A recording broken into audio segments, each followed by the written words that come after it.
So anyway, for those of us in my audience on Twitch, just want to introduce you guys to Rob Noerr. Rob is a political streamer here on, I guess Twitch and possibly YouTube also. Mhm. Is that correct, Rob? Yeah, I'm on pretty much Twitch, YouTube, Kick, Rumble, and X. So I'm on those 5 panels. And then I dabbled in making little videos on TikTok, trying to crack into that audience, but I'm very inconsistent other than the live streaming on those above mentioned platforms. So, Yeah, that's good that you have like a very diverse sort of base there, and yeah, I mean, I think first things first, you know, I had a whole bunch of questions ready, and then Biden decided to become the news of the year really in mhm. like the last several hours. So, I'm itching to talk about it. I'm sure a lot of people are. I just kind of want to ask you straight up, even before we get into like you or any of the stuff that happened with the Trump assassination, because that's really what I wanted to talk to you about. Mhm. What are your thoughts, just right off the top of your head, about Biden deciding not to run in 2024? So my entirely political thesis is that I feel that there is an establishment in the Republican and Democratic side that haven't cared about the voters for like 50 years. So there's sort of this conglomeration of unelected institutions plus our elected leaders that really give us the illusion of choice, but in reality they're kind of on the same side. So on the big issues like bailing out the banks or going to war in Iraq or, foreign policy decisions like that, I feel that our voice doesn't matter. They pander to us, but our voice doesn't matter. And I think to me that Biden's withdrawing is the clearest example I've seen in my entire adult life of that, where we were basically gaslit for 4 years, definitely the last 2 years, that what we could all see in front of our eyes, which was the declining mental health of Joe Biden, wasn't occurring. And we were lied to by almost the entirety of the sort of trusted media class other than Fox News, which don't get me wrong, I don't like Fox either, but the New York Times, MSNBC, CNN, ABC, all of them lied to us and said, no, we don't see anything there. We were lied to about the Biden administration, the Democrats that worked with him, Biden's personal family, etc. And they thought that they would be able to drag Biden across the finish line again this time, like they did in 2020 and like they have throughout his presidency. And unfortunately, Trump called their bluff, and everybody saw what happened on that debate stage, and they could no longer control the narrative. And now they've gaslit you for years on that. And now they're gaslighting you. Oh, we didn't know. Oh my goodness, we didn't know. Now Joe's a great man and he needs to step down for democracy. This is not democracy. What happened was the Democrats rigged the primary to keep someone like RFK out, which I think he would have had a lot of popularity, but he's not an institutionalist, so they didn't want him. So they lied about Biden's cognitive decline, and now it's blown up in their face. And so what are they doing? Well, they're going to have the people at the convention, the delegates picked. And that means millions of Democrat voters, which I am not one. I'm a Republican, right? But I'm still appalled by what I see as the anti-democratic measure, particularly when they're running on the other side being a threat to democracy. So for me, that's the big story. I knew that Biden would drop down. I would put it for years. There was a 50% chance that Biden would not be the candidate in 2024. I knew after the debate that that was all but it. I was like, they'll get him out eventually. And to just watch them clown themselves in the past 3 weeks has really been amazing. And my question is to the people that I'm trying to get sympathetic to my goals, which isn't Donald Trump or the Republican Party. My thing is, you may never vote for them. Totally cool. All I want is a system that actually cares about the voters. And if you should question, if you're a Democrat and a voter for the Democrats, why did they lie to you? It's because they don't trust you with the truth. They trust that they're more moral and smarter than you. And so it's okay for them to lie about the most blatant of things and then just install whoever they want and say, but trust us, you have to vote for them or else democracy's on the line. It's all garbage. Hopefully people wake up to it. Again, I'm not telling anyone they have to go vote for Donald Trump. There's reasons not to like him. But I hope that people wake up to just how corrupt this system is. Dude, I couldn't have said it any better. I mean, on so many levels, it's just an obvious example of the Democratic Party having no respect for the concept of democracy. Like, they have no regard for their constituents whatsoever. You could make an argument, and I talk about this with my chat a lot, that 2016, the primary process was, if not rigged, at least heavily influenced by Democratic Party insiders who just flat out didn't like Bernie Sanders. They wanted Hillary Clinton to be the candidate. And you saw similar things in 2020 with this whole slate of candidates running at the same time as Bernie and Biden, and hanging around well past the point that they were, had any realistic shot of winning, just to pull votes away from Bernie. And it's always kind of felt like, at least the last two primaries and into this one, and what you talked about, the Democrats changing the schedule of the primaries to try and avoid any growing support for RFK. It's all for the benefit of Biden, and then it blows up in their face later on. But the people who really get screwed are those Democratic constituents who say, okay, well, some of us, or millions of us really, support Biden. Some of us gave money to his re-election campaign, or we may have even volunteered, for the Biden campaign in some level or whatever. And now it's like, okay, all of that work, money, time, effort you put into getting this guy reelected, totally irrelevant. Now, we're just going to pick someone else to run at the convention, and you're going to deal with it. It really does feel like, and I'm not a fan of either party, but it really does feel like the Democratic Party, more so than the Republican Party in some ways, is corrupt in a way that it's just, what's a good way to put it? It's corrupt in a way that's beyond normal politics, right? Like, because they purport to be the party of the working people, the party of the downtrodden, this, that, and the other, but they're controlled by this stratum of like elites within the party. There's I think you're spot on. There's a lot to say about this, right? Like, so for me, I think that 2016 election was a seminal election. Now, let me be clear about my policy positions. As someone who's into politics, I'm close to a libertarian, so I despise the socialism of Bernie Sanders. And yet I was publicly on record and said I would vote for Bernie Sanders over Jeb Bush. Why? If I disagreed with so many of his politics.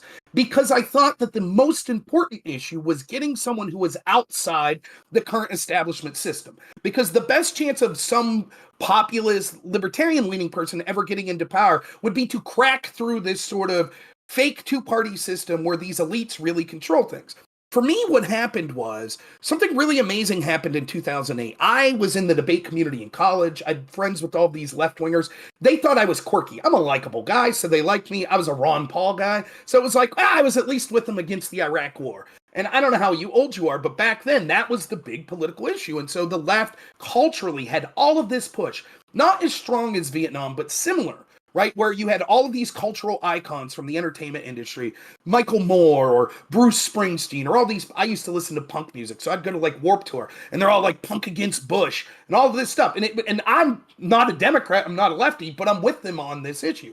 And then in 2008, Barack Obama wins and basically continues Bush's foreign policy. It's almost indistinguishable. And all of a sudden, all of my friends that I'd made my young adult life, they radically changed. They went from the most distrusting of our military-industrial complex, of sort of big money in politics, etc., to all of a sudden they were the most supporting of it. And they would look at me and be like, you changed. And I'm like, why? I was against the Patriot Act when Bush was there. I'm against the Patriot Act when Obama's there. How have I changed? And then Trump represented something to me, this sort of the right-wing version of sort of what you saw of Bernie Sanders and the like global leftist movement, of socialist movement. Again, which I don't like, but it was something that's outside the scope of sort of the establishment orthodoxy. They didn't like Bernie. And so my feelings what happened with both Brexit and Trump was that they were like, we will stack the deck so much with the establishment left that the establishment left will win the election. They'll win the vote. And we'll screw over anyone on the left that would challenge us within. Right? So in Europe, right, they were screwing over the more radical lefty people, right? And in the United States, they're screwing over Bernie, right? And so they're like, then it'll be establishment left position versus populist right position, and we'll crush it. And if you remember, that's the narrative on Brexit. Almost the entirety of sort of the mainstream media in the UK was like, oh, Brexit's clearly stupid, it's terrible, give the people their vote, it'll get crushed. Then it won. And what did they say? Well, we don't like the results. We don't accept that. And they drug their feet and they said we need another vote. It was the same with Trump. You remember there were, like the New York Times was saying Hillary had over a 90% chance to win. They believed their own hype and they lost. And ever since that loss, I think what's happened is they've become even more blatantly authoritarian, where they're just out in the open, like things that had Trump done to his opponents. For example, if under Trump he had used opposition research from his party to get a FISA warrant to spy on his opponent illegally, which is all true, this all happened against Trump, there would have been people taking it to the streets. Democrats would have impeached him 50 times over. Republicans probably would have voted to remove Trump from office. That's how bad that is. And yet, no one batted an eye. And for me, I understand that Trump is not a likable person for many, many people, right? Some people love his attitude. Some people hate it. I can understand if you're on the left why you would hate the personality of Donald Trump and maybe many of the policies he suggests. But what I implore you is fighting this one person is that worth sacrificing all of your standards, all of your principles? And that's what I've seen of the Democratic Party. Because they've controlled all of these cultural institutions, not just politics, but corporate America is overwhelmingly on their side, and the mainstream media and social media and academia, and even the entertainment industry. Rage Against the Machine is now completely on board with the politics of Hillary Clinton. And when you see all of this momentum against this one guy, and so all of this rhetoric against him, something tragic happens like this assassination attempt, and we're in this weird spot where you get the feeling that there are millions of Americans that are like, maybe that wouldn't have been so bad. And it's sort of permeated into our Overton window of what it is that Trump represents. I think he represents a crude, ham-fisted, sometimes inept, shooting from the cuff, someone who speaks to people like me in rural America, that I think that he spoke to people in my community in a way that I haven't seen a national politician do in a while. With all of his flaws and all the things I like about him, he's a failed human like us all. And yet he's put on this pedestal like he's the reincarnation of Adolf Hitler. And I think that it's really scary when you have this combination of the cultural narrative that's going in that direction at the exact same time that almost every institution with power is pushing them in that direction. And so, dark times ahead. If, as bad as you might think it is to be a Trump supporter, I actually feel terrible for the anti-authoritarian left, because what's your chance? Who's coming along in your party to save it? I see nothing on the horizon. Even people that maybe you'd be hopeful, like the Squad, when brass tacks comes, they capitulate. They're all in on whatever the official corporate Democrat narrative is. So my goal is to try to reach people on the left and right and say, we could disagree on, healthcare policy. We could disagree on tax policy. And I'm happy to have those debates. But those debates are irrelevant if our voice doesn't matter. And can you think of a more anti-democratic week than, let's not blame I'm not blaming the Democratic Party at this moment, but we almost lost the one candidate and we lost the other in what I would call a coup. And that's our country right now. Basically, in 1 week span, we almost lost both candidates. What is the voice of the American people? I don't see it. Yeah, that's a good point. I just to follow up on one thing you said too. With the future of the Democratic Party, in my view, is a guy like Pete Buttigieg, who, policy-wise is going to basically be business as usual. Like, he's younger, he's, quick-witted, and this and that and the other, and, in some sense, he has the diversity thing going for him. But otherwise, it's business as usual in terms of a policy vision or just a vision for the country in general. That's what the Democrats want. They want someone who's basically going to be, a mirror of Biden, but younger, hipper, cooler, smarter, whatever. And, that's a frustrating place that's a frustrating realization to come to if you're on the left, is accepting the fact that there really is no one with a progressive vision for the future of the country that has a realistic chance of coming to power that the system will get behind. Maybe that's the most important way to put it. You mentioned the Squad before. All of those people are totally co-opted. So, yeah. I wanted to get into the assassination attempt since you brought it up. That's got to be the other biggest news story of the year, right? Just the immediate thing. What are your thoughts on the assassination itself and what it says about America's political reality today? Okay, hopefully you can still hear me. My computer went down, so I'm on my phone. So we good audio-wise? Okay, excellent. Well, there's a lot to say. First off, if you come from my perspective of being distrusting of these institutions, one of the things I always say is it's not my fault that I distrust them, it's their fault. For example, the 2008 financial crisis, when we were lied to for years and years by the very institutions that were supposed to be sort of checking on these institutions to make sure those things didn't happen. Can you help me from being, or millions of others people from being conspiratorial, that they're not going to do anything to solve that in the future? I don't think so. So with this assassination attempt, immediately conspiracies are going to abound that we basically had a Democratic Party who's been saying that Trump's Hitler, that Joe Biden ran on the lie, on the hoax, that Trump said Nazis were good people. He never did. What would a person do if they really thought that their president or the guy that's the front runner for president next time truly was a Nazi sympathizer? What would they do? And at the same time they're doing that, there's Democrats are passing legislation to remove his protection, to remove Secret Service protection. Simultaneously, they're not giving Secret Service protection to someone like RFK. And so it seems like there's a lot of games being played. Now we see just how bad sort of the failures were. I'm not going to get into that unless you want to, how bad these failures were, but the explanations are comically bad. Well, we couldn't get Secret Service on the roof because it was sloped. And then millions of people that are already predisposed to think like, well, they want to take out our guy. This is just like gaslighting right in their face. Like, oh, don't you dare think anything bad of us. But at the same time, the explanation we're going to give you, it's like you couldn't matter less if that's the explanation. Oh, it was. I happen to live right next to Butler. I'm like 40 minutes away from where this attack occurred. I know people in the Butler Police Department, good guys. I assure you, there is no chance whatsoever that the Butler PD was in charge. And yet that's what the Secret Service is trying. Well, it was their fault. And it's like, really? That's what you're going to go with.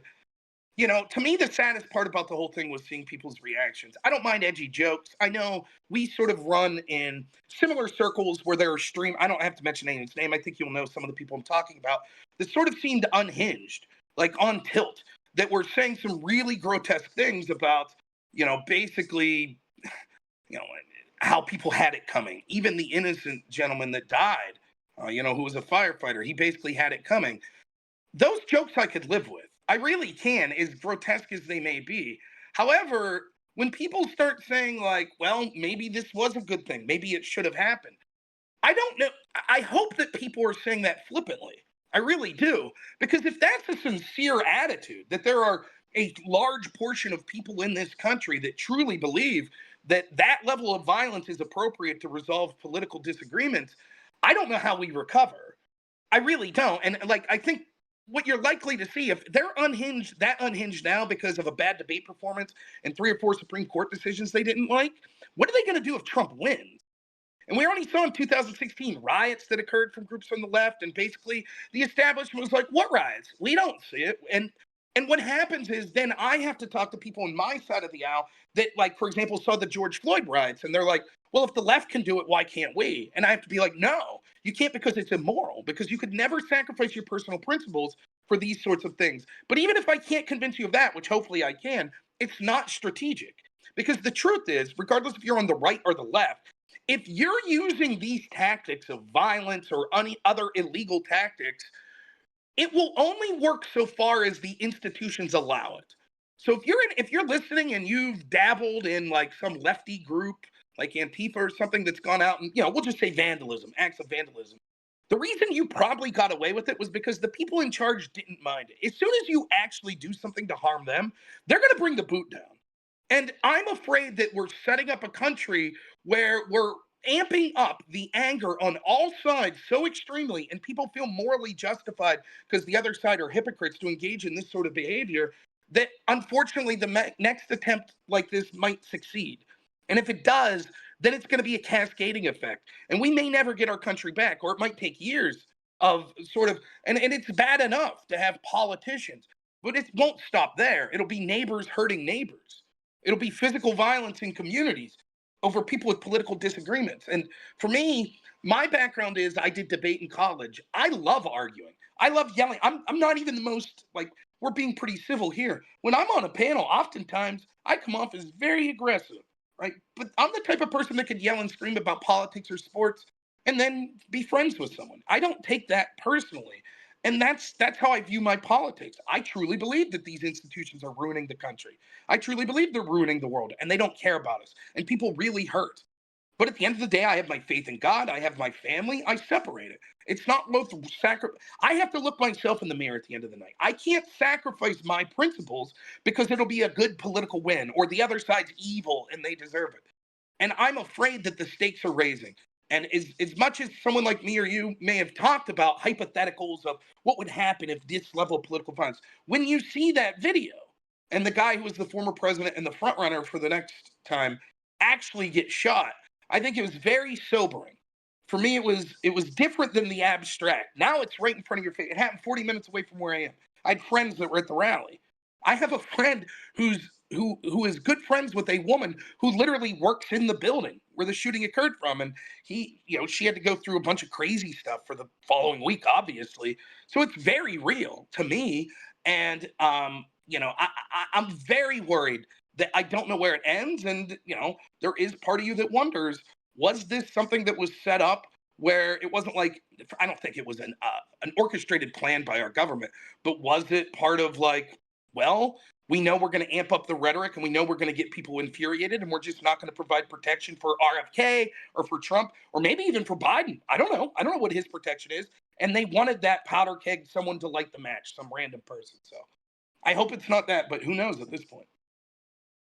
Yeah, I mean, I was planning on using names and being very specific That's in fine. terms of the online reaction to it because, I mean, let's just call it out for who it is. But Destiny, who Stephen Bennell, if you're not familiar in the audience, he's got to be if he's not the biggest, he's one of the biggest political streamers. He's kind of like the guy who I would say like innovated this whole thing, right? Like streaming about politics online made it like a popular, economically viable thing for people to do. He sort of helped create this space. Love him or hate him, I think that's just reality, right?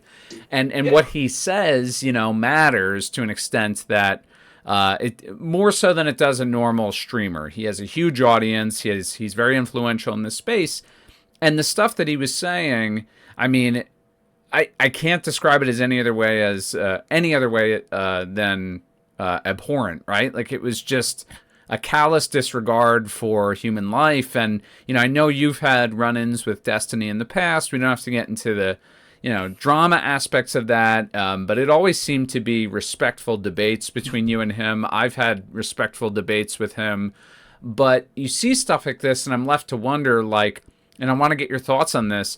Do people, or do you think he's saying stuff like that to garner more attention, get more views, be controversial just because it makes good content? Or do you think that there's, a dimension there where he really believes that and that sort of reflects this trend, as you say, of like this uptick of violent rhetoric and anger and disregard for human life? What do you think? So yes, is the first thing. So do I think there's part of this that is, oh, my viewership will go up, the edgier stuff I say? I think that's part of it, but I think that's a very small part of it. What I wrestle with is this. I try to have as low a bar as possible for who I'll be willing to engage with, and I try to keep it as out of the personal as much as possible. For me, that bar is very low. We have to have a framework before we can have a discussion, and that framework, the bare minimum is you can't suggest violence against me or people I'm supporting because you disagree with me. That's the framework which I need to engage with you. If you are unwilling to engage with that, if you say, well, if you say a certain thing, then I'm justified to send someone to your house to harm you. Or if you support a certain politician, then we're justified in using physical violence against you. That I cannot accept. That is a minimal. Now, Destiny seemed to have suggested things that are leading to that. All Trump supporters deserve this. F around and find out. That's what he said. Anyone who goes to a Trump rally. So it'd be very similar that if you're going into gangland and you're selling drugs, you can't be surprised if a gang jumps you and harms you. It seemed to be of that sort of suggestion.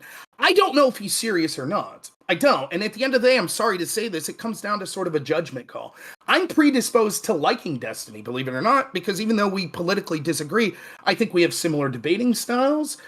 He's been polite to me behind the scenes. I have nothing negative to say to him as an individual of our interactions that we've had, other than yelling at each other about politics. So I think, as with most things, when you have somewhat of a relationship, you tend to be more forgiving. So I understand that's where my bias is coming from. So I don't want to think that he is actually calling for violence. However, there's a lot of concerns anyways. My concern is that what I think's going on is this. I think he's on tilt. I have no idea what his personal life's like, nor do I care. That, to me, sort of in the abstract, you hear rumors, I don't care. I try not to judge in those things.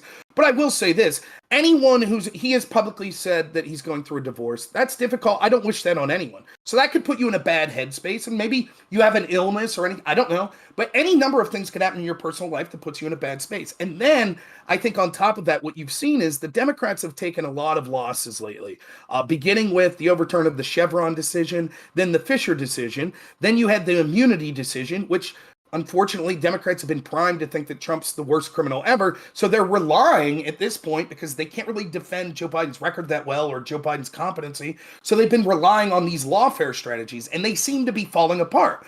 And so they're on tilt because of that. And then the debate happens. And the debate's so bad for Biden, and they know it. So then they're even more on tilt. And then you see this infighting in the Democratic Party where half them are defending Biden and half them are like he has to go. And so the news cycle's been really bad. And one thing, I think, I don't know you well, but I'm guessing that you're sort of a populist type left, as if I'm on a populist type right. So one thing I can say about both of us is we're very used to losing. Like, our side's very rarely winning. And so we handle losses with grace. We're used to it. You don't go on tilt. You don't get upset because things politically haven't gone your way, and so you start suggesting that people that were tragically killed, that were just an innocent firefighter that was at a rally, deserved it. You don't suggest that. You don't even, I mean, Destiny went further and said his parents are Trump supporters, they would deserve it. I mean, that's grotesque. Like, that's unhinged. And I think what it is a person who, I mean, I'm no psychologist, but here's my guess. He's on tilt. He says something. Destiny's engaged in a lot of back and forth with people that gets very personal. It's not like when he's debating me. It's people talking about really. So when those people come at you, aha, look what's happening, you're losing, he's going to double down. And he's going to say something heinous. And then people are going to demand an apology. And you know what he's going to do? He's going to say something more heinous. To the point where it spirals out of control to where he gets on Piers Morgan. And Piers is like, can you just condemn the attack? And he says, no, not in front of you.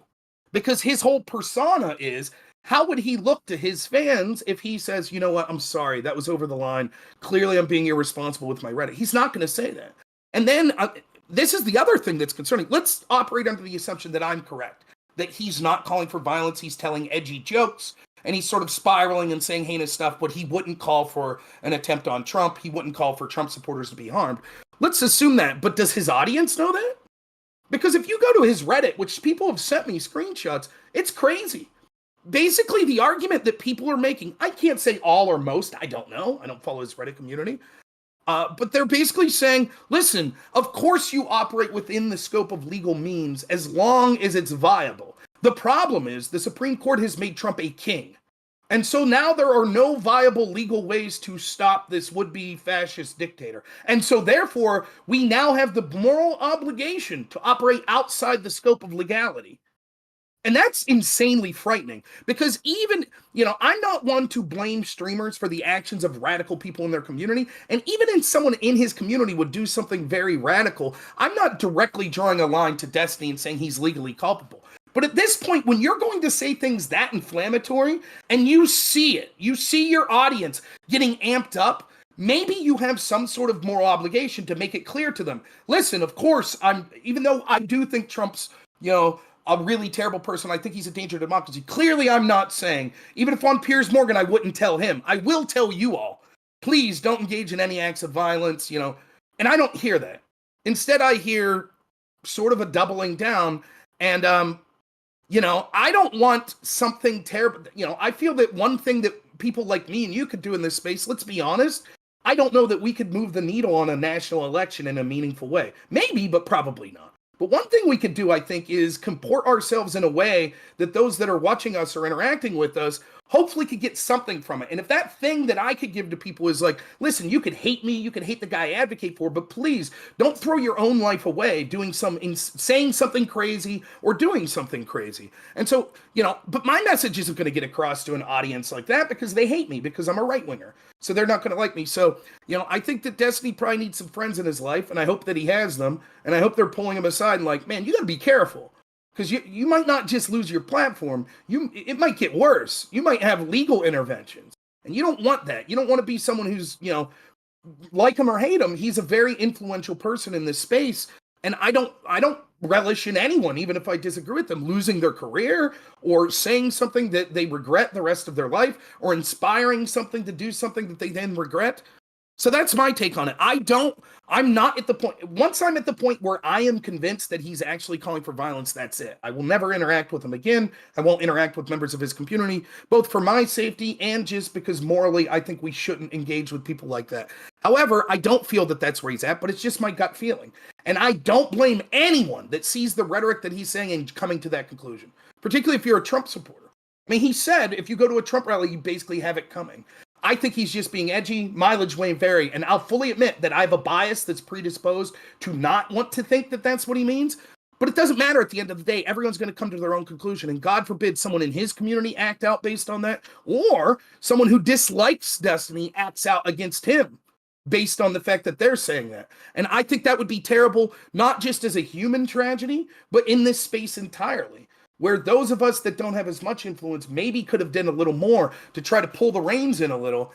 And I'll be honest with you, one of the things, there are people, all right, if you really want me to say names, I will, but I'll just say this. There are people that are sort of orbiters of Destiny that I thought were more level-headed, that I talked to publicly and was like, hey, can we agree that we have a framework of like, saying you wish this attempt on Trump's life was good is bad, that we shouldn't really believe that? And they're like, well, what do you mean, well? Like, that to me is almost worse than Destiny, because Destiny, I understand he's an edgelord. That's what he's going to do. But these people that normally are like, well, okay, what's your rhetoric? That are like, one person tweeted out, at what point without the knowledge of hindsight, should they have taken Hitler out in Germany? And you tweet that out 12 hours after an assassination. Like, what the message is that you're sending there, right? Now, I've talked to that person and they gave me an explanation, and being charitable, I'm willing to accept it. But 99% of the people that read that tweet would have got the opposite intent. And that's the stuff that worries me, that when someone starts spiraling, and you know this, right? Everyone who's listening right now seen that friend at the bar whose girlfriend broke up with them and they're drinking too much and they're about to get behind the wheel, and you're like, hey man, no. Or they're going to pick a fight with someone. Don't do that. What happens when those people don't have friends? They make bad decisions. Every one of us at some points needed someone to pull us aside and say, wait a minute, think of what you're doing. I don't know that Destiny has that. I wonder how many people are around him because it's financially beneficial to them. And that's one thing I could say about someone like me who's a smaller streamer. Ain't nobody hanging out with me for money, because I don't have money and I don't have big views. So if someone tells me I'm being stupid, I take it that they either don't like me, or if it's someone I trust, that they're saying it for good reason. And so I feel bad about the whole situation. And I'll be honest with you, I love it, man. I love debates. I'd come on here, me and you would argue about Bernie versus Trump, or I'd go argue with Destiny about Biden versus Trump. I love that. I've not had fun this past week. I think it's been miserable. And I think my audience can see that I'm getting calls from normies in my life that haven't talked to me for years that are like, I'm a left winger, I hate Trump, but my goodness, I'm sitting at lunch at work, and everyone at my lunch office is like, man, I wish that bullet would have taken Trump out. And they're like, wait, what? Like, for real? I hate Trump too, but come on. Like, that's where our country's at. Normal people are starting to notice, like, now I don't know, you saw Tenacious D come out and say that. The band, did they mean that? Or are they just saying what they think's the social cool thing to say? I don't know. But we better do something quick, because, how terrible would you feel if you're not serious and you're just joking, and then maybe next week, God forbid, something happened? Now where are you? Now I don't need that karma, man. I'm too of a sensitive soul. I can't live with myself, like, even jesting. So that's where I'm at on it. I think it's terrible for this space. I think it's terrible for Destiny and his community. And I think that he has strong arguments that he's capable of making, including He is correct that there are people on the right that made fun of when Paul Pelosi were attacked or when George Floyd died. It wasn't me, but yes, those people exist, and it's fair to point out that hypocrisy. But it's still different. And even if it wasn't different, when you're as influential as someone like Destiny, I think that you're really, really playing with fire to be that inflammatory. Look at that! Look at that pun. To be that inflammatory, yeah. Well, yeah, I mean, I teach, I work with kids. And so it kind of reminds me of a lesson you would normally have to explain to a child, which is like, okay, someone may have wronged you. It doesn't mean that you do something wrong back. It doesn't mean that you doing something, like if a kid punches you, it doesn't mean you punching them back is fair game and right. And people making fun of what happened to Paul Pelosi is terrible and callous and mean and cruel and bad, and it's rhetoric we should get rid of. It doesn't mean that, okay, you do the same exact thing when an innocent person at a Trump rally is killed and the guy who is probably going to be our next president is almost shot just because apparently we don't really know all this kid's motives. He didn't like something about his message. But I do want to kind of speak to one other point you made there, and I think it's really important. And this wasn't a mass shooting per se, but is similar symptomatically, right? Alienated loner, bullied kid, whatever, snaps for seemingly no apparent reason, and goes out and does something drastic and crazy. And it's kind of ironic, right, that all of that rhetoric from Destiny, we can kind of assume, or we're making a lot of assumptions anyway, about Destiny being this sort of alienated, frustrated person who, yes, he might have people around him, but no one keeping him in check, as you say. And I think the theme that I see here is that lots of violence, be it political or just regular social violence, is born online. And it sort of festers in these young people who feel increasingly alienated and hopeless about the state of the country, the state of the world, etc. And it's like kind of a scary, I would say, like, symptom of like a deep, deep, deep social problem in America. Would you agree with that? Like, that our young people are really, alienated and frustrated. And what do you think the remedy is for that? I mean, I know it's a huge question, but what are some ideas that come to mind when we discuss that? So for me, the first thing you have to say, it's like, do you ever hear people say like, wow, money doesn't buy happiness? But that's a callous thing to say if someone's starving to death, right? So I'm acutely aware that I'm one of the luckiest people that have ever lived. I have a fantastic wife. I have a fantastic son. I grew up pretty poor, but with parents that loved me. There wasn't any trauma really in my life. And I have a ton of friends. I'm very lucky. I really am. So I know it's callous of me because I think, to answer your question, the first thing I always think when someone says there is a problem, and so what can we do to solve it? I think the most important thing you can do is say, well, what can I do? What are the things that I, in my own little world, there's a growing problem with trash on the streets in our community. Well, what if I went out and cleaned up trash for a mile? Like, that's a starting point. It doesn't take a lot to think of that. And so I always try to think of it. So I do agree with you with this problem of there are systems that are failing, particularly young people, and they have reason to be frustrated. And it's bleak. It really is. What can we do? Well, there's a lot of political things that we could check. I suggest the first thing we do is end a corrupt system that doesn't take their or anyone else's voices into consideration. That's what I fight for politically. But individually, I think that my duty as someone who talks, that's a very depressing thing to say. Hey, I basically think that every institution in this country is corrupt and does not care about you. Well, who are you? You're an inner city black person that grew up with a single mom that's struggling to get through school, but there's a lot of inner city violence where you live. I'm talking about you. Or you grew up in rural Pennsylvania like me, and your parents worked at a window factory, and that window factory closed one day, and now they're in their 60s and don't know what to do, and you're struggling making $15 an hour, working 80 hours a week to provide for your family. I'm talking about you, too. I'm talking about everyone. Christian, atheist, Muslim, Jewish, gay, straight, black, white, man, woman. All of these groups, I don't think they care. They just pander. That's dark. That's incredibly dark to say to people. And so for me, I always try to give a message of hope. That message of hope comes from me in this sense in saying there are things more important than these grandiose political conversations. There are things that you could do that affect the world and your life much more importantly than anything the president will do or even your governor will do. And, be a good person, be a good husband, be a good father, be a good wife, be a good neighbor, call your mom, talk to her. Like, those sorts of things I think really matter. For me, I'll leave religion out of it. I'll just say this, 100 years after we're gone, hardly anyone will ever remember any of us. So what did it all mean? Well, could you look at yourself in the mirror? Did you know you were at least trying to do the right thing? And so don't get depressed. Be hopeful. And if you're someone like us that's streaming, I don't care if you're streaming to one person, if you just make the occasional Facebook post, I think that you have an ethical responsibility to let people know there is hope. It's not this bleak, disgusting, nothing will ever change. It may be. It's not a movie. That's true. We're not in a comic book. The good guys don't always win. But all you could do is control yourself. Are you living right? Are you trying your best? That's good enough. All this other stuff's extra, affecting the world, and so that's, and it's not perfect. And that doesn't mean that no one in my community would never go do something crazy. And I would feel terrible no matter what. I preach nonviolence almost every single video I do for 6 years, 5 years. Every time I do a video, I almost always talk about how I find all forms of political violence despicable. And I think I've been one of the best people at debating against it, the nuances of that position. And yet still, that doesn't mean that someone in my community can't feel bleak and alone and do something terrible. They could.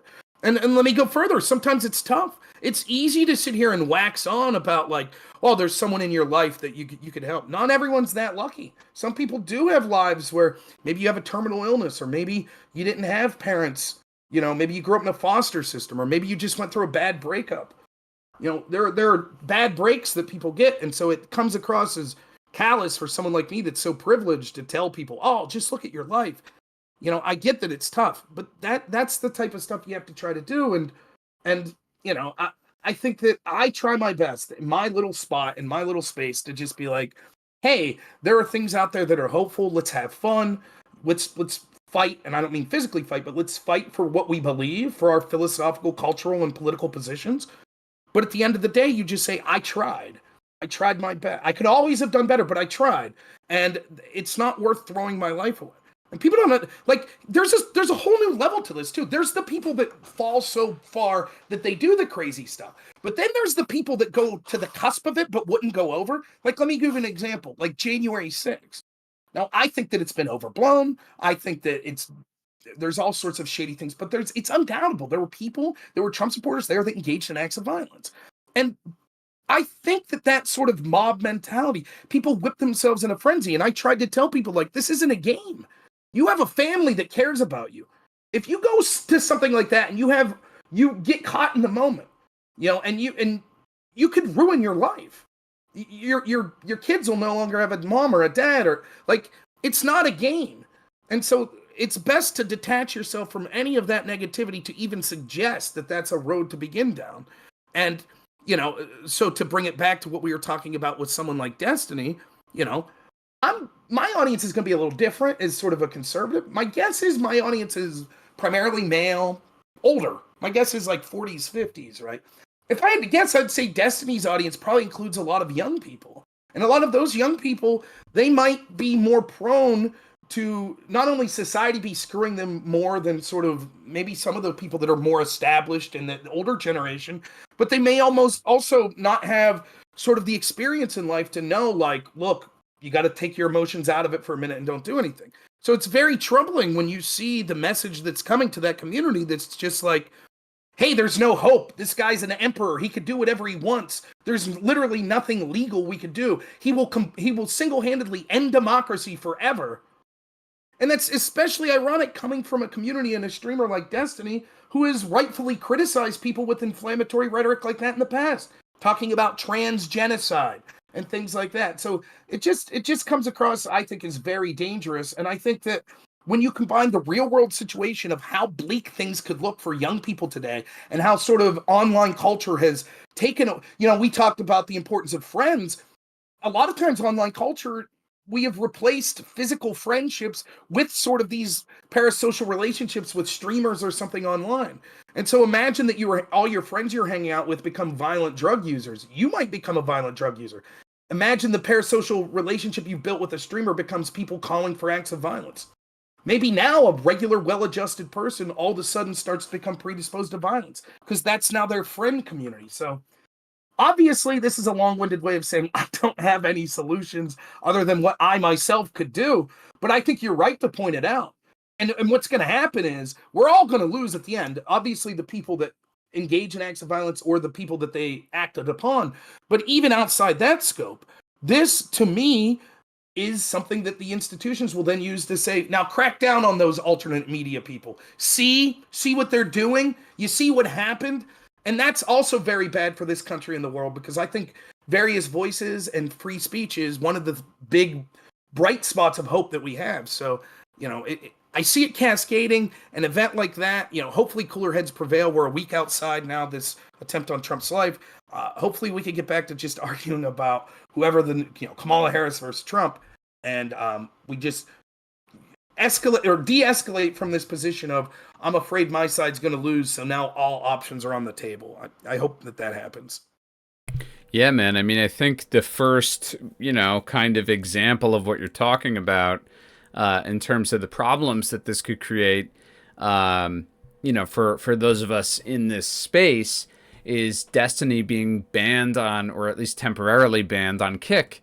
And, that's sort of how, that wave of bans started on Twitch was Destiny and Vosh. And then eventually, Infrared and Jackson Hinkle, all these people were banned off of that platform. And it seemed like, the Overton window was rapidly closing. And like, it's so antithetical to what I think that this space could be and should be, is a space where like, yeah, I mean, there should be limits, right? Calls for violence should be unacceptable, but generally it's good to have a big, wide open Overton window, so I don't support any kind of demonetization or banning or censorship or whatever.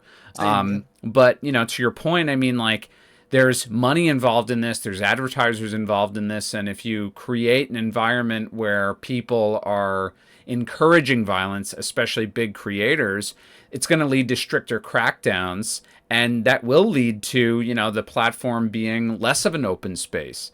So to that point. So here's the thing, right?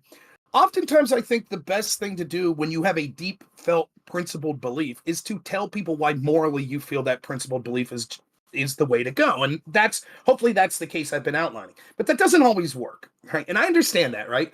People come to a sense of morality in different ways. So I think that it's also effective to talk strategically as well. So from a strategic point of view, I actually supported Destiny sort of breaking this glass window of getting into the mainstream.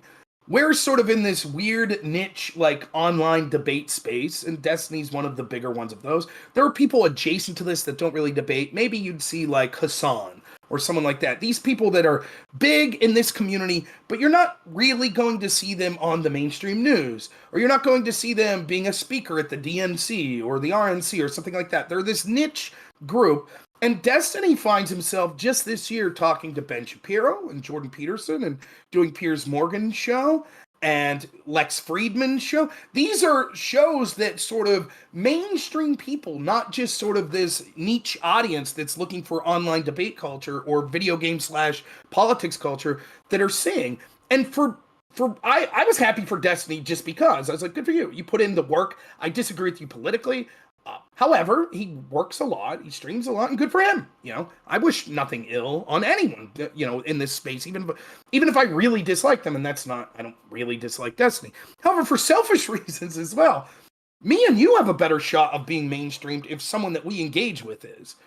So for example, I'm a small channel, but I got a lot of views because after Destiny makes these comments, he does a Twitter Spaces, and I'll be quite honest with you, the Republicans on that space, in which should have been one of the easiest debates ever, hey man, you shouldn't celebrate the death of this firefighter, we're getting smoked. They were just absolutely getting smoked by Destiny.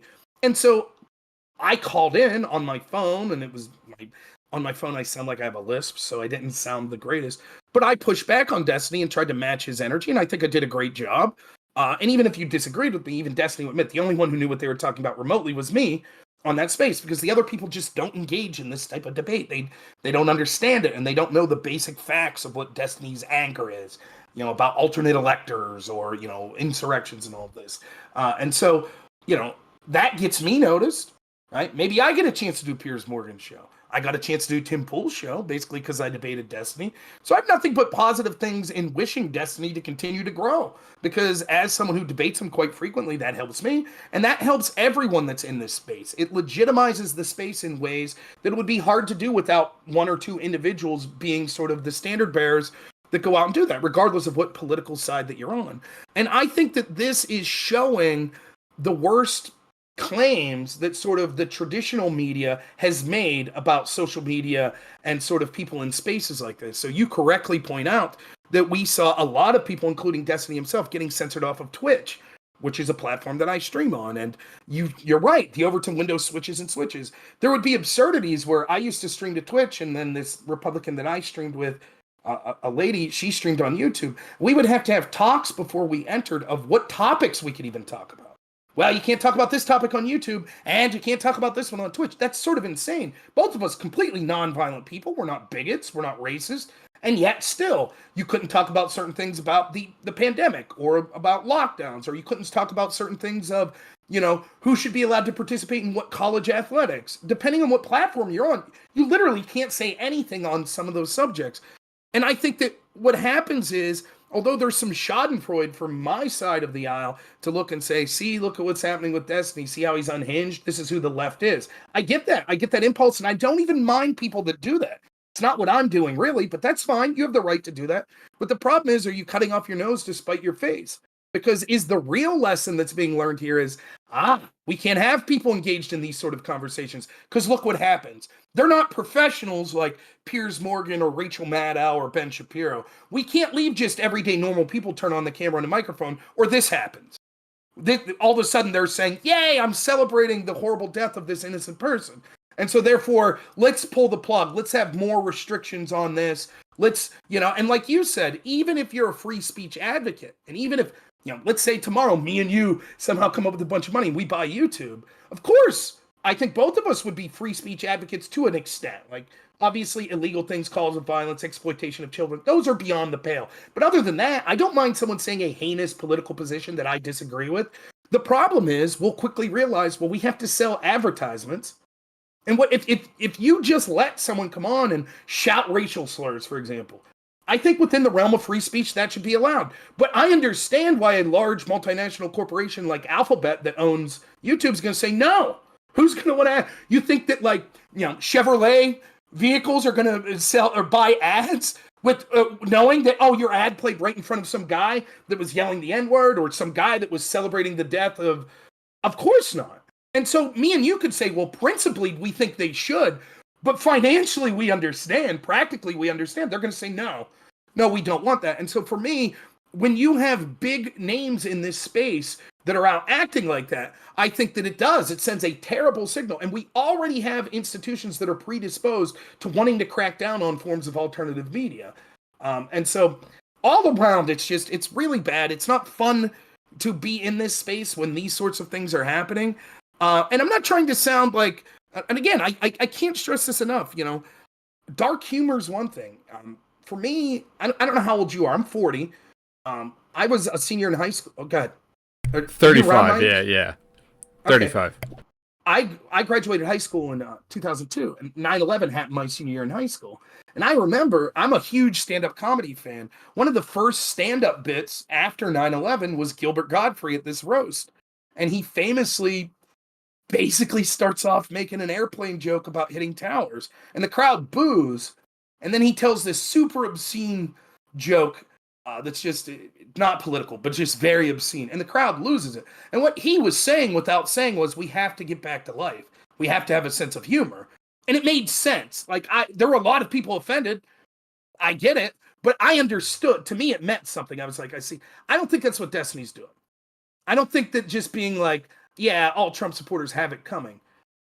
but I'm willing to say I understand the impulse to be like dark and edgy. I'm not clutching my pearls. I'm not someone who's saying, oh, he should be removed for bad jokes. I have one concern, and that is, are you really calling for violence? Because if you are, that's it. That's a line too far. If you're not, I understand that people will cancel you, and I'll fight against it. And I understand people will demonetize you, but I'm not going to jump on that train. I'll say, whatever, I'll still interact with you. But it's the actual. I don't think that either me or you or anyone who's being honest right now could tell you with 100% certainty, is that guy calling for violence? I don't know. And I don't think you should leave any ambiguity when you have an audience that big that's listening to you. Yeah, so I mean, there's really two other things I want to get to with you. One of them is related to Twitch, and for anybody who's listening in the radio audience, who's not familiar with platforms like Twitch, Twitch is predominantly a video game streaming platform which has a niche space sort of for political discussion, and some of it is fascinating. It's a wacky kind of unique world, right? Like you don't really get those perspectives in mainstream media.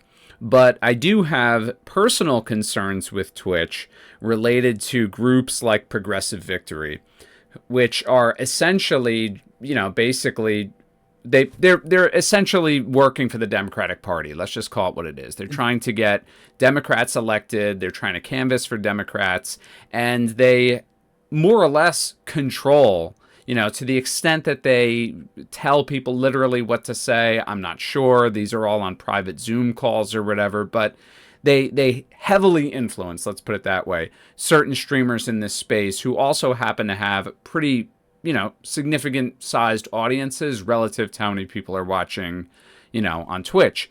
So, what are your thoughts on that? Like groups like Progressive Victory and the amount of influence they have over the space, and what can we do about it? What can we do about it? It's a really difficult question. The thoughts on it specifically. So, first off, I don't mind someone, particularly some, it's the old Bill Hicks joke, right? Where it's like, why is Jay Leno taking commercials for, for car companies or snack companies? That guy doesn't have enough money. Now, Willie Nelson, on the other hand, he owes the tax man. So we can turn our head and like, okay, Willie, you got to shill for some rolled gold pretzels. That's all right, Willie. We understand. If you're, there's a lot of people on Twitter. I hope I'm not speaking out of line here. I think that what I'm saying is directionally true. When Twitch politics is overwhelmingly younger and left leaning, both in its audience and its streamers. So for every 40-year-old conservative like me that's on there, there's probably 10 political people that are in their early 20s with a way bigger audience than me. And so it's just saturated with sort of a younger left-wing audience. So let's say you're someone who, maybe you're in college and you don't have a job, or maybe you're out of college and you can't get a job. And so you're going to be a professional streamer. A lot of people get into it doing video games, but some go this route. They go, okay, we're going to do politics. Maybe you're having a difficult time making financial ends meet. And now comes this pack along, Progressive Victory Pack, and they say, we'll pay you $1,500 a month. And not only that, here's what's even better. We'll make sure big names come on your channel. We'll let you moderate debates with Congress people. We'll there's all these other streamers, like these big time streamers, they'll come on your show. Or actual people in the Democratic Party, they'll come on your show. That's a very enticing offer. And I'm not going to morally tell those people you shouldn't take that offer. Morally, I think that's fine. On the caveat that you should be honest. You should be upfront with your audience that, hey, I've accepted money and I'm part of this organization. It would be the equivalent of if I'm streaming on Twitch, but I get hired by Fox News, and Fox tells me, we're not going to tell you what you could say. However, one topic that we really want you to talk about is this. It would be unethical of me to not mention that. To not say, look, I'm being paid by Fox, and Fox would like me to talk about this. Because just like, it's to me, it's no different than someone who reviews restaurants. And they don't tell you that the restaurant they're reviewing today paid them $1,000. Even if you give your honest opinion, the audience has the right to know that there could be bias because you've been paid. Now, that's part one. Part two, the pack itself. I think it is a shrewd political move to see that media is transforming, and that I think that the future wave of media, it's not just internet. It's that the personalities we used to see, the Rush Limbaughs, the Jake Tappers, the Rachel Maddows, the Sean Hannitys, I think that there will still be a handful of them, but what you're likely to see is personalities that have a smaller audience, but many more of them. So there'll be some really intriguing farmer, right? Who has a lot of political opinion.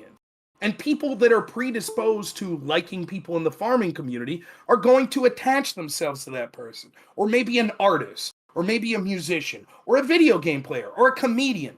All of these groups, and it gives you sort of a buffet of people to find a niche for them instead of hoping that someone on Fox News or MSNBC or on radio, talk radio meets that niche. And so I think that if you're a political organization, you're saying where we're looking 10 years ahead, what's going to be moving the needle in 10 years? It very well could be places like Twitch or streamers on YouTube. And so politically, it makes sense to say, let's get money in that. Let's get an organization. By the way, you see this outside the scope of just streaming when you see people allegedly, I want to be clear, I'm not trying to get in trouble here, but people like Harry Sisson or JoJo from Jersey or Brooklyn Dad. The allegations are these seemingly are organic Twitter accounts. Just people, mom and pop, just a regular college kid or a regular mom or a regular dad that are telling their political views, and all of a sudden they're blowing up and they have hundreds of thousands of followers. But the allegation is that it's sort of astroturfed, that actually they're getting paid by them. And I'm not saying that about any of those three specific. I can't prove any of that. I'm just saying that's what the allegations are. And it's very effective. And so I get the effectiveness. Now, the morality of this, I think it sucks. I think that it's very, what's attractive to Twitch and what's attractive to, I mean, just go back to YouTube, the beginnings of YouTube. To me, what was attractive, I went to college for media. That's originally why I went, to be a journalist. And one of the things way back then in 2003 that all of my left-leaning journalist professors talked about was gatekeeping in the media. And they used to say things like this, 10 corporations control like 90% of the news in this country. And they sort of gatekeep the topics and the people that get into the conversation. And then comes something like social media and YouTube. And it's like, all you need is a camera, man. Anyone could get in on the conversation. And I love that. That to me is truly free speech and truly democracy.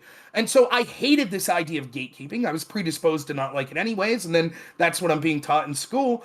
And now all of a sudden it's like, well, what if we take that free speech platform and we sort of gatekeep anyway?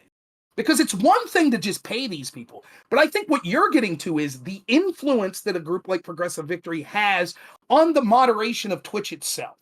That's where it becomes problematic. It's not just, hey, we're promoting this streamer. It's, we're promoting this streamer, and we're going to try to shift the Overton window to say the stuff we want to talk about is what you could talk about, and this other stuff's out of bounds. And for me, more than any, YouTube's been the most blatant in the censorship of me, but the one that you have to tiptoe around the worst, I think, is Twitch, because the Overton window is shifted. So I'll give you an example. There's a person, I'll shout his name out if you don't mind. His name's EOD, small streamer like me, EOD says in a chat room, he's watching a debate. He's not even in the debate. He's in a chat of a panel of people arguing about women in politics. And someone in the chat says, I don't understand the argument for repealing the 19th Amendment, women voting. And he says, well, the argument is that sort of women never really wanted to vote, and it was sort of gaslit by these powerful organizations that then knew that they could appeal to certain beliefs that women had to get their political agenda. That got him a perma ban. It wasn't even a belief that he holds. It wasn't even something that he said on stream. That's something that he said in chat. He said it in chat and was like, well, this isn't my belief, but this is the argument. And he got mass reported. And those are the sort of things that happens. And I'm not blaming Progressive Victory. I'm not saying it was them, but it certainly was on a channel that is being paid by Progressive Victory. And it seems that the audience is very gung-ho to mass report views that they think are outside the scope of views that they would like. So, it's troubling because you would like to think, I mean, here's a harsh lesson for everyone listening. How many times will we be let down with some internet personality we like, whether it be a video game player like Dr. Disrespect or some political pundit, that you'll realize, my goodness, this person wasn't as they seemed. This authentic, because what we all want is authenticity. That's what you want. You want a unique character that's being themselves, that's That's not lying to you. It's who they are. That's why, like, professional wrestler, the best professional wrestlers, their characters are always something that's unique to them, that's real. Even if you're playing a bad guy, you find this part in yourself that you could. It makes it so much more real. And unfortunately, what you're starting to see is a lot of it's not organic. A lot of it's things behind the scenes, people getting paid by big money, big money people that are lobbying the groups that own YouTube and own Twitch and are saying, these are the sort of conversations we want promoted. These are the sort of conversations we want limited. And when I'm guessing it's the same with you. When you're someone like me with no connections, who truly, I do this as a hobby. I have a full-time job in healthcare. This is literally just my hobby. I don't have connections. And to just start on and be like, hey, I'm going to talk about stuff. A lot of times it doesn't matter how persuasive you are, or how entertaining you are. It seems that there are these certain hoops you have to jump through, just like you've heard about other careers. And the idea that what YouTube used to represent, and maybe wasn't Twitch called Justin TV like back in the day? It was just like what that represented that was so cool was like just some guy or some lady that people wanted to watch because they were doing what they love. And now you realize there's so much more going on behind the scenes, and it's depressing. What to do about it, I don't know. I wouldn't advocate any sort of government intervention in the sense that I think that the government should not be involved in sort of free speech activities. However, what I will say is there's a lot of questions. I forget what it's even called now, Section 230 or whatever, where a lot of these companies have a special relationship with the government. I think that there's some problems with that. So for me, when you read the Twitter files and other such things, it's clear that the government, at least in social media like Instagram, Facebook, Twitter, are directly involved. I would not be surprised if that's true of YouTube, if that's true of places like Twitch. So I would really be against any sort of the government coming in and saying, well, no, Progressive Victory is not allowed to pay people to be on the platform. That's not the solution. I think the best we could do now is ask the people that are paid to be ethical and announce that they're being paid, and to point out as individuals ourselves, and I do this all the time. Again, I don't think you care about this, so I'll say someone's name. A guy I really like that's in this space, his name's Counterpoints. I think he's probably one of the most similar people. He seems like an awesome father, seems like a regular dude. He's more of a centrist than me. He's a conservative. He gets paid by Progressive Victory PAC. And how can I ever trust his opinions organically his now, once I know that? Like, so when he's out there and he's like, yay, Joe Biden, go Democrats, maybe that could be his heartfelt opinion, which is absolutely fine. But is it? When you get paid. And so, unfortunately for Connor, I think that I'm going to bring it up. And that doesn't mean he's a bad person or he's unethical. I'm not saying any of that. I'm just saying that's the choice you make, man. Once you take money, particularly from an organization that's antithetical to what you say, you're a conservative, and you're working with a group that's stated mission is to make Democrats more progressive and win elections, of course it's going to raise eyebrows. And I don't do that because I'm rude or because I wish ill upon him or because I have no other argument to make. I do that because I think that one of the things that we could do is discourage people from sort of taking monies to advocate positions that maybe they organically wouldn't. And hopefully that has enough of a push that people say, yeah, we don't like that sort of stuff. And maybe that will make it stop. Yeah, all fair points. And, I mean, I guess that is my big issue with it as well, is really that if people are going to take money from groups like Progressive Victory, at least be upfront about it. At least be honest to your audience that, like, hey, there's money connected to this stream and the things that I say. Maybe I'm not necessarily reading off of a script here, but, there are influential people with money who are paying me who are interested in shaping my political views and by proxy your political views, something like that. But I agree, like regulating that and all that, like what I guess I was thinking more about like the approach of what can we do as non-affiliated content creators. And really, it's tough because like you're a conservative. I'd say that's fair to say, right? I'm far left. I identify as a Marxist-Leninist. But whether it's you or me, who seemingly we have almost no political positions in common, what we do have in common is that we're often brought on these panels or these debates to be the odd person out, and that they make it seem like, oh, there's this diversity of opinion on this panel, when in reality it's like 3 Progressive Victory affiliated streamers and then me, or 4 Progressive Victory affiliated streamers and you. And then that's the debate. And in reality, it's like, well, these 3 or 4 people pretty much agree, on everything, and then they have us there to just sort of, go and into this fake battle, I'll be right? arrogant here for a second. I think something that I've seen, I stopped getting a lot of invites to these sort of panels. And listen, people could think that I have an ego or something. I don't like selling myself that much, but in college, I was a very successful debater. I was one of the first people from my school to ever qualify for the national debate tournament, which is basically like the top 72 schools in the country. Except each school can send up to 3 teams, so you can imagine it's like 35 schools. It was very impressive. I'm good at the game of debate. And I think I'm a persuasive person. What ends up happening is I get put on these panels. It happened the other day. Get put on a panel hosted by someone who's from Progressive Victory. Brianna Wu was there. She was sort of the point person for getting people on Progressive Victory. And the panel was 5 against me.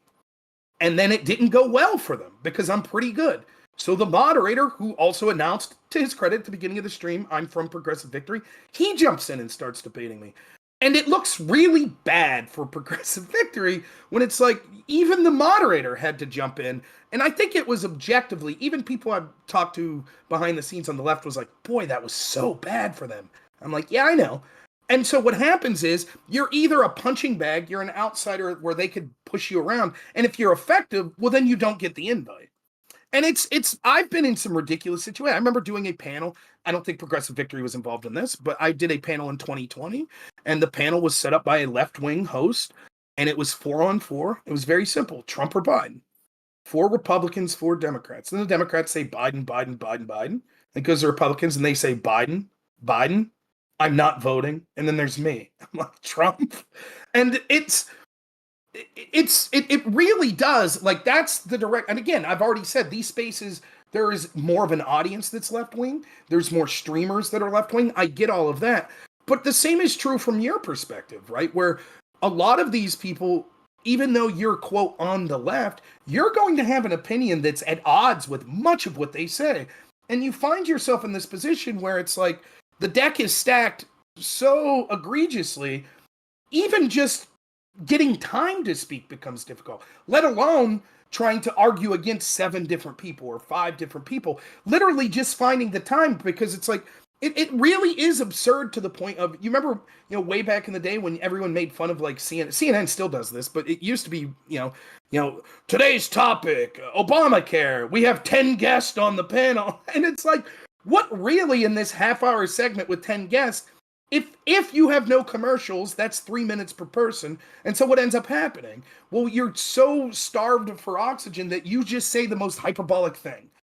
Well, this is tantamount to, death panels, people will die, blah, blah, blah. That's it. You don't have a nuanced discussion because you know that the audience is only going to remember one thing you say. And so you plan accordingly, and that's what happens. So, I personally, this is why I love one-on-one discussions, one-on-one debates. To me, when I do a debate, my preference is like a 4-hour debate with one person, with or without a moderator. That's it. That's my ideal debate. But unfortunately, imagine that exists, right? Not everyone's going to watch that. But then imagine that exists and Progressive Victory's backing it, right? Now you got a bigger name because Progressive Victory's there and they're paying for stuff. And so that channel that does that style of debate is going to grow because there's all of these things behind it that's pushing it to grow. And so maybe then the person out there that's doing what I would like to see, their channel never gets the views. The algorithm never picks it up. They're plugging away, 3 really cool people with diverse views that are having this in-depth 3-hour conversation. There's 4 people watching. And then what happens is, inevitably, the sort of that style of debate that we're talking about, these panels and things like that, people get tired of them. And so the audience is there, and they want to see Destiny scream at Rob Noerr, and they want to see, non-smoker get blown out by some, corporo Democrat, or what. That's what they want. Everybody, it's like watching a boxing match. You want your guy to win. You're cheering for them, but it becomes boring after a while. You realize, like, oh, it's sort of the same thing over and over again, and it's and the question is, if it's being financed, is it organic? Or is it sort of like the free market where if that finance isn't there, well, then the channels will slowly shift with the audience and they'll say, oh, this is what the audience wants this week. I don't know. It's difficult. But I sympathize with you. I think you're in a worse position than me because I think that just being on the right of the aisle automatically puts you in this like, well, you, the left's the enemy, quote unquote, and I'm the other. But to be on the left, but still outside the scope of sort of what is the orthodox opinion on the left, that seems to be more difficult. And you even get lost in the shuffle with like the Twitter files. It's an argument that I tried to make all the time. The censorship that we saw that the government was suggesting wasn't just right wingers. It was overwhelmingly right wingers. But what it was people that had opinions outside of the agreed establishment opinions. And there were many left wingers that fell within that. But they get lost in the shuffle because the argument's like, well, this is just, the left wing FBI against the right wingers. No, it's a pro establishment FBI or pro establishment administrations against people criticizing the establishment. And there's a host of left wingers that fell into that, and you get lost in the shuffle because who on your side's really speaking up for that? They're there. There are people there, but it becomes more difficult. On my side, everyone will pay lip service. Tucker Carlson will pay lip service, and Sean Hannity will pay lip service, and anyone. Well, the right's getting censored. Easy to understand, easy narrative. Difficult to understand, but aren't you a Democrat? Aren't you on the left? What do you mean you're getting censored? Well, yes. Maybe not me individually, but these ideas. And it's not just about censorship. It's also about sort of the Overton window that you're talking about. I said this for years. I thought that the worst thing that could have happened to people in your position that are sort of more progressive or more with a Marxist bent in the Democratic Party was Joe Biden winning. Because I thought that the 2016 screwing over of Bernie and then with Hillary, basically the most corporate Dem possible, and then if they lost with Joe Biden, I thought there was a real chance that the progressive voices within the Democratic Party would have started to get more pull. Because they would have said, look, the corporate stuff's not working. It's not resonating with the working class. But Biden won. And so now any voices that you had in Washington are basically just, well, we got to go with the team. Trump's a threat to democracy.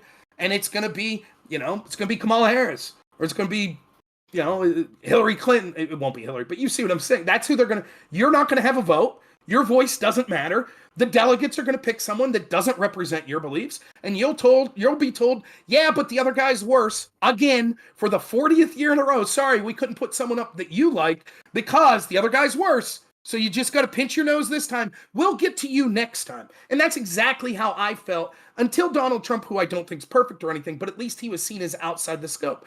I was told for years, got to vote for Mitt Romney. Got to vote for Paul Ryan. Got to vote for John McCain. Got to vote for George Bush. Got to vote for Jeb Bush. And I'm like, but these people don't represent me in any way, shape, or form. Well, if your guy ever wins, we'll support them. And then as soon as my guy gets momentum, the Paul Ryans and the McCains of the world are like, no, we're not going to support him. So that's the game that's played both in our little world of streaming and also in sort of the bigger world of politics. And it sucks. It sucks. But if I could give a recommendation to anyone out there, like, I'm not telling you not to take the money. And by the way, maybe I'll get offered, maybe the Blaze will offer me like $500,000 a year to work for them like tomorrow. And then I'll look like the biggest hypocrite in the world because I'll say, yes, give me that money. I'll take it right now. I'm going to buy my son like a really cool Power Wheel tomorrow, but I'm not saying that you're unethical to take the money. I'm not.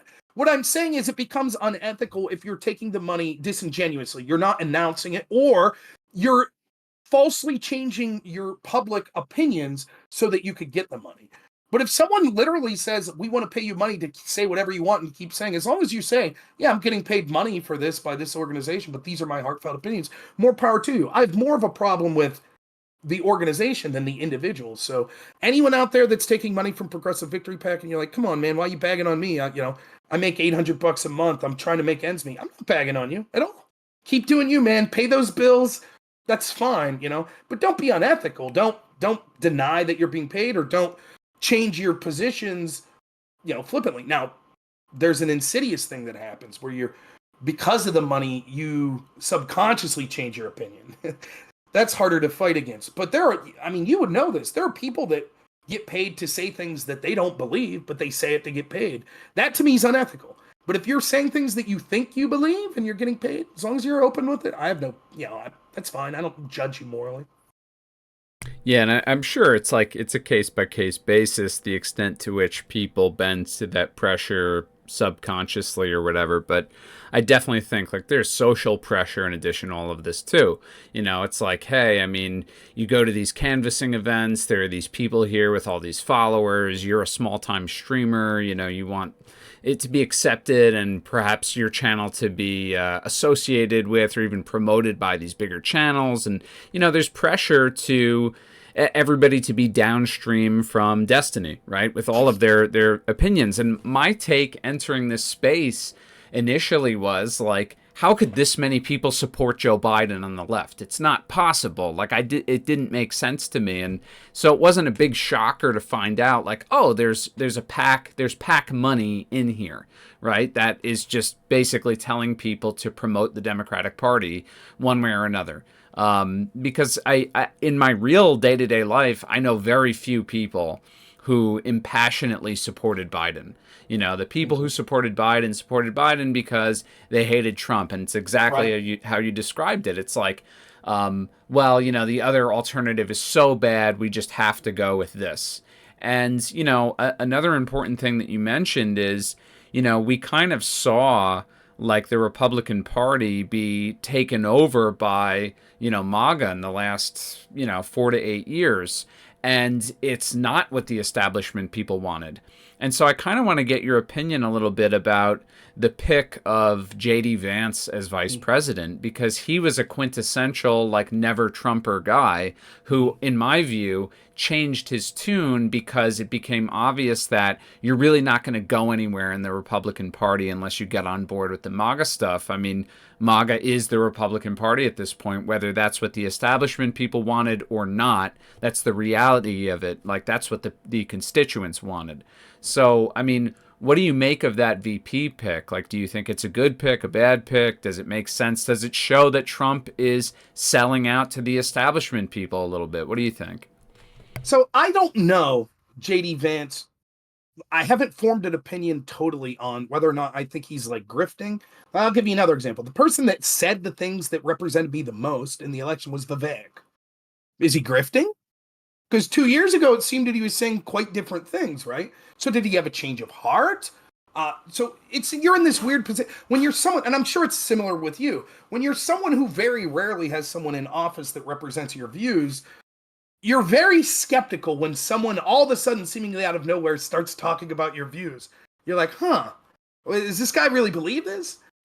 Here's someone, like, I always thought that about Elizabeth Warren, right? Elizabeth Warren seemed to me to be sort of, oh, we need, like, the corporate Dems are like, we need someone to appeal to the Bernie voters. Elizabeth, can you change your rhetoric a little? Yeah, sure, why not? And so the corporate, like, Dems were like, yes, great, we like Elizabeth, even though she sounds like a socialist, right? I don't think she believed it. Maybe that's JD Vance. I don't know. I can't say.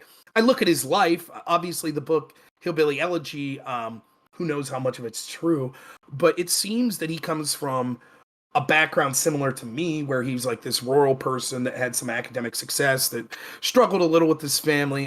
My family didn't have addiction problems and stuff like that, but you could see how that would lead to a direct line to populism, right? Where you would say, I see, from as much as a Marxist would see like the plight of workers from a left-wing perspective, a populist on the right could see it from the right. It was like, I grew up in these towns where people were working in coal mines or steel mines, and like they got screwed over by this company that went out of business because of whatever it may be, right? And so I think that that organically seems like part of what MAGA speaks to, because if I can real quick, like, what does MAGA speak to, right? Like, this is, I think a lot of people don't understand this. How can this billionaire, like, Manhattanite speak to someone in my area? I live 40 minutes outside of Butler, where that shooting just occurred. Rural Pennsylvania, Appalachia. It just, how could those people, like, my parents, never interested in politics in their life, all of a sudden love Donald Trump? Why?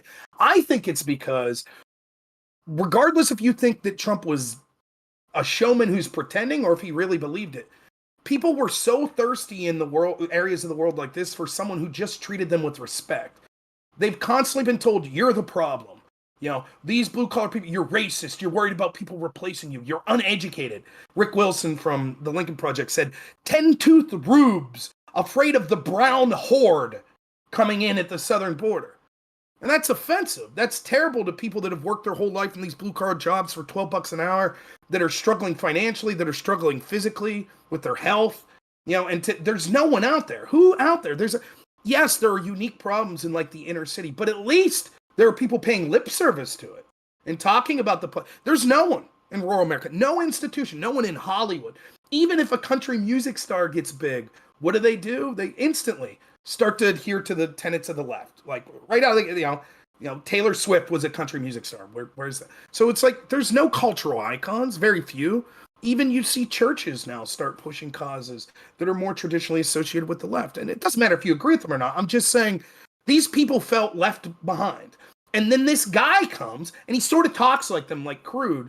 And he seems to have a genuine affinity for them. And they latched onto that, not because Trump was so great, and not because they cared about his policies that much, because, dear God, he's not talking about us like we're horrible people that just need to die. That's how low the bar was. And for me, that's what MAGA's really about. It's about, like, why is it that we were left behind? And I branch it out further because I've had the good fortune to know people from various walks of life. I see the same in the inner city. Why have we been left behind in the inner city? And I see the same with, like, the union worker. Why have we been left behind? And, like, all of these people I can see, like, yeah, why don't their voices matter? For me, I remember looking back at the 2008 financial crisis, and there was no debate. Both Mitt Romney and Barack Obama said, well, we have to bail out the banks. And so that was it. And I remember seeing this graphic someone made. Republicans bail out the banks. Democrats bail out the banks. Well, that's it, right? No choice. And then you were like, Green Party, don't bail them out. Constitution Party, don't bail them out. Libertarian Party, don't bail them out. Every other party that's a third party where they disagreed, but you never heard that opinion. It was the two parties agree. And that's to me where I started to realize, like, wow, like these two parties at the top level, they're not that different. They're a uniparty, and they want to keep all other voices out on these important issues. J.D. Vance, to me, seems like he might be in the same vein. Why did he criticize Trump? Because he doesn't personally like Trump. Because Trump, unfortunately, one of his things, and I'm libertarian adjacent, so one of the things he says is he's just like a normal guy. Like, I don't know, I'm not trying to speak for you, but coming from rural Pennsylvania, you know how many times I hear something that's like grotesquely offensive like this? You know what we ought to do in the Middle East? Just make it a parking lot. And you're like, whoa, think of what you're saying. But that's how people talk. That's how Trump talks. And it's like, yeah, but you're president, dude. Like, you got to be a little careful. Now, I think there are people around him that are like, hey, yeah, Mr. President, we can't do that. We can't send, the 64th Airborne into Seattle to, like, take care of business with these left-wing right. You can't do that. Maybe the National Guard, but you can't send in the Green Berets. Like, and Trump's like, oh, okay. And so, I think that J.D. Vance would be someone of that ilk that's like, what the heck is this guy doing? He's talking like a maniac. This is crazy. This isn't constitutionalism. And maybe then I think probably part of it that's like, dude, you're not going to have a political career unless you're MAGA or unless you're Chris Christie anti-MAGA.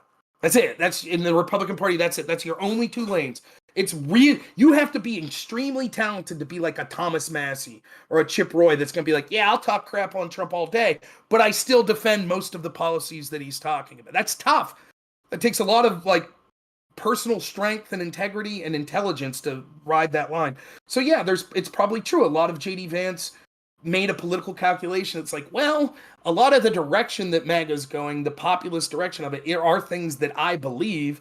And even though I said these things about the man, Donald Trump, and his impulses that I disagree with, I'm willing to put those aside because it would benefit me politically as an individual, but also the ideas that I want put forth. Now, we'll see. He may get in there, and he may just be what some people are saying, that he's this corporatist.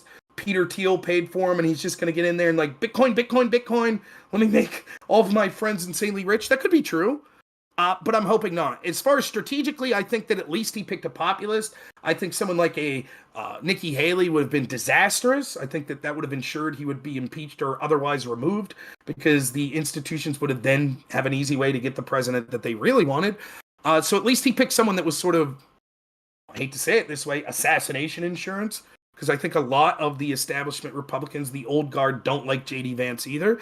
But I don't know how much J.D. Vance moves the needle. Like, was there a Trump voter that was like not going to vote for Trump until he picked J.D. Vance? And then they're like, oh, now I don't think that person exists. So there's two ways, when you're picking your VP, there's two ways to look at it. How does it help your administration once you're elected, and how does it help you get elected? I don't think JD Vance does much on the latter. How does it help once he's elected? Maybe he has someone that a slightly colder head that'll push for populism, and that the establishment won't want in there, so they'll be hesitant to try to impeach or remove Trump or take him out in any other way. So Yeah, I think that's great analysis. And the last thing I'll ask you about is, I mean, it's more of like a general question. This program, it airs in Suffolk County, which is like pretty much 2/3 of Long Island, more or less. It's really like the eastern portion, and a lot of people are aware, I think, that New York is like a solidly Democrat state, but that's largely due to New York City and the five boroughs. When you get outside of New York City, it's decidedly more mixed, right? I'm not going to say it's very conservative, but it's much more mixed. Suffolk County has actually gone to Trump in the last two presidential elections. It's, by national standards, an affluent area, but I would say there's a large, segment of Suffolk County that is working class people who are much like the Midwest, alienated, frustrated, and feel as though people in government don't speak for them. So, in other words, you're kind of broadcasting right now to Trump country. And so I would ask you, as a conservative, I mean, what are your predictions of what I think will be, for sure at this point, a second Trump administration? Do you think, what are some, do you have any like wish list items here? Like what are you looking forward to, and what are some concerns you might have? So first off, I don't think Trump will win. I think that they will find a way to ensure that that doesn't happen. I'm not saying necessarily illegal, but I'm saying when you control so much of the public narrative through manipulation of algorithm, intel age. I mean, look what happened in 2020. There was a professor named Robert Epstein. He said that as many as 16 million votes could have been swung to the corporate Democrat wing of the party based on the manipulation of Google alone.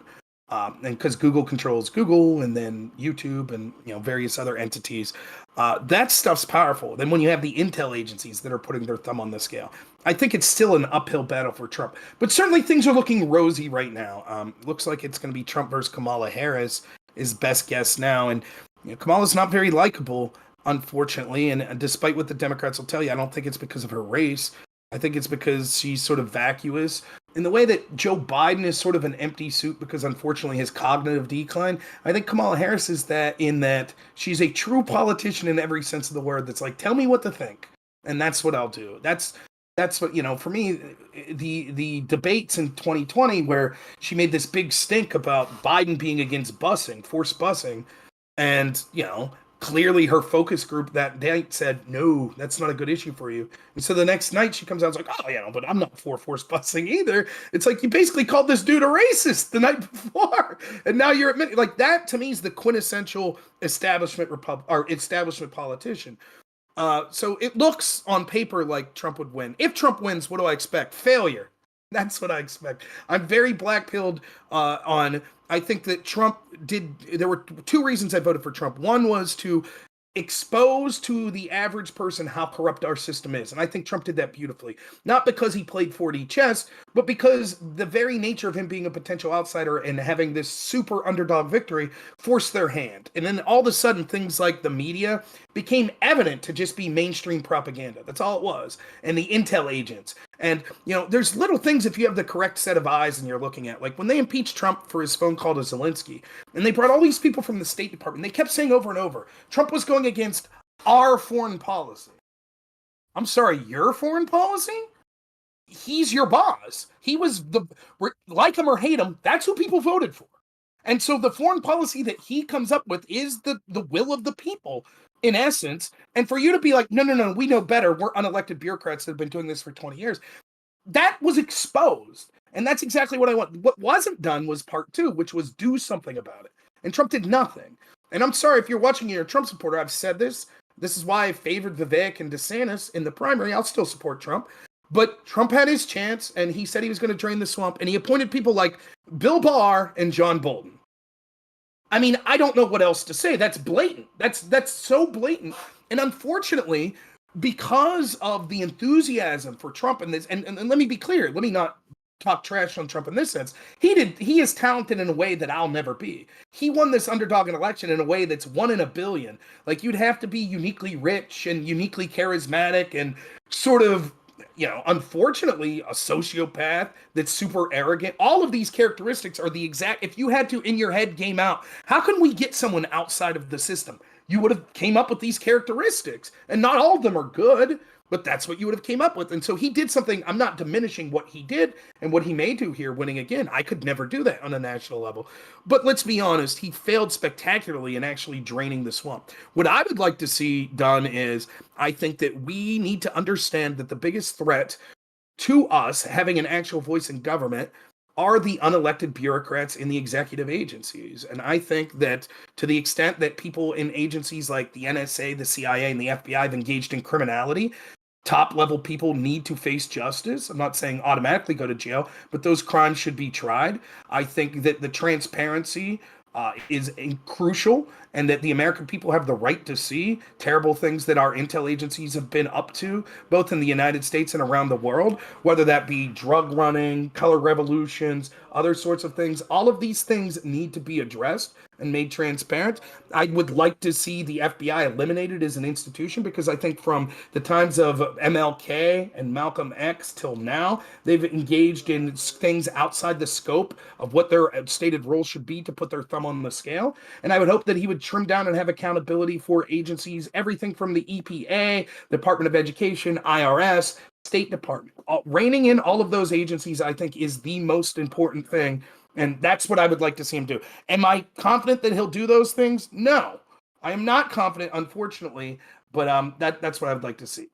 Go ahead. I got to mute for a second, but go ahead. I'm listening. Yeah, no, that's all really good, and yeah, I mean, I guess the only point of departure I have with you is, I mean, I think he'll win. I don't see a path in which he doesn't win, and that's just me using conventional political logic, which doesn't seem to apply anymore whatsoever. But, following the assassination attempt, following Biden saying he won't run again, Kamala Harris is extremely unelectable. Anybody else who might, throw their hat in the ring or be considered at the upcoming convention, I don't see anyone being able to scrounge together, a campaign. And really, I mean, 1 month's time. I mean, ballots start going out as early as September. It's like there's just not enough time to get the American people to support you. The only hope is that Trump remains a polarizing figure all over the country, even places which are, quote unquote, Trump's strongholds. I'm not saying red states would ever turn, but, these white middle class places where there's a strong foundation of Trump support, I think that there's lots of detractors in those places too. So I don't know. I mean, I think Trump has a really good shot, but you never know. So with all that said, look, I'm going to wrap up the actual radio interview part of this, and I just want you to kind of like, you mentioned a bunch of places that you stream. Why don't you plug them for us, the ones that, anyone in the audience, if they want to check you out, are most easy to find you on? Yeah, Rob Noerr. Easiest places to find me is Normal America with Rob Noerr on YouTube. And then you can just find me on basically any other platform. The easiest one to reach me would be X or Twitter, whatever you want to call it. And it's just Rob Noerr. And that's spelled Noerr. If I could have one message that I would impart to people, like me, hate me, like non-smoker here, hate them, whatever, please don't engage in political acts of violence or say things that you'll regret. I know emotions run high, and I do think that these elections are getting increasingly important, but none of it's worth throwing your life away or sacrificing your principles. So, if you're listening to us and you're like, I despise everything they're saying, I'm the biggest Joe Biden supporter in the world, that's okay. I'll still be your friend. There's still things, no matter how bleak it looks, understand if you're from our political persuasion, we've taken L after L after L after L, and you still have a smile on your face. That's how you got to approach life. So I hope that resonates with people. Well said, well said. And thank you for the time, Rob. All right. Thanks so much.